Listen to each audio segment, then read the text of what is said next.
এই ব্রিটিশ ভাগ হয়ে যে পার্টিশন হয়েছে 1947 সালে অগস্ট মাসে, এটা তো ওখান থেকে আমাকে আসতে হবে।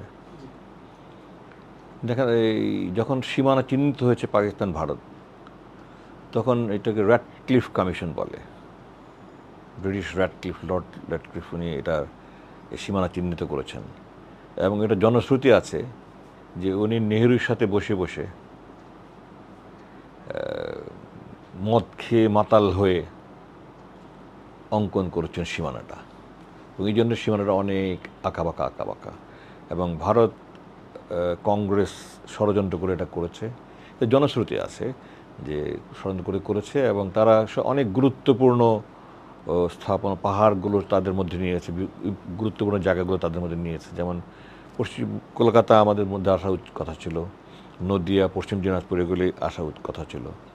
তো এইভাবে ওই পার্টিশন থেকেই আমাদের মধ্যে দ্বন্দ্ব।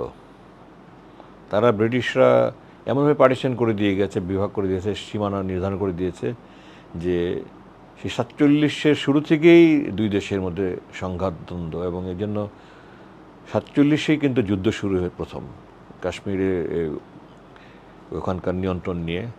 এবং 48 সালে ওখানে জাতিসংঘ ওখানে হস্তক্ষেপ করে, লাইন অফ কন্ট্রোল যেটাকে বলে। এখন লাইন অফ কন্ট্রোলটা হয়তো আপনারা শুনছেন এখন, এটা সে তখন থেকেই এই লাইন অফ কন্ট্রোলটা, এবং তখন থেকেই জাতিসংঘ ওখানে মোতায়েন আছে। এটা সম্ভবত দ্বিতীয় পুরাতন জাতিসংঘের মোতায়েন। প্রথম সম্ভবত প্যালেস্টাইনে হয়েছে, দ্বিতীয় হলো এটা, এবং খুব কাছাকাছি সময় আমি যতটুকু জানি। এরপর থেকে এই দুই দেশের মধ্যে একটা স্ট্যান্ড অফ ডিস্টেন্স রয়ে গেছে, একটা দুজনের শত্রু হিসেবে সারা জীবন এখনও পর্যন্ত, আজকে সেই 67-68 বছর এখন পর্যন্ত সেই দ্বন্দ্ব রয়েই গেছে।